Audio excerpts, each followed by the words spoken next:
حضرت جابر بن عبداللہ رضی اللہ عنہ سے مروی ہے کہ رسول اللہ صلی اللہ علیہ وسلم نے ارشاد فرمایا، مجھے 5 ایسی چیزیں عطا کی گئی ہیں جو مجھ سے پہلے انبیاء کو نہیں دی گئی تھیں۔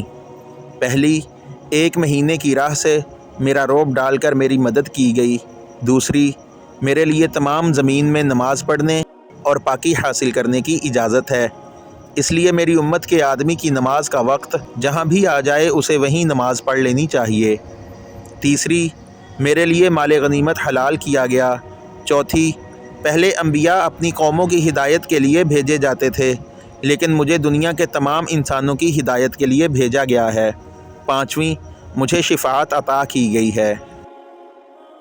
ایک اور حدیث میں حضرت اتبان بن مالک رضی اللہ عنہ فرماتے ہیں کہ نبی کریم صلی اللہ علیہ وسلم ان کے گھر تشریف لائے۔ نبی کریم صلی اللہ علیہ وسلم نے پوچھا کہ تم اپنے گھر میں کہاں پسند کرتے ہو کہ میں تمہارے لیے نماز پڑھوں؟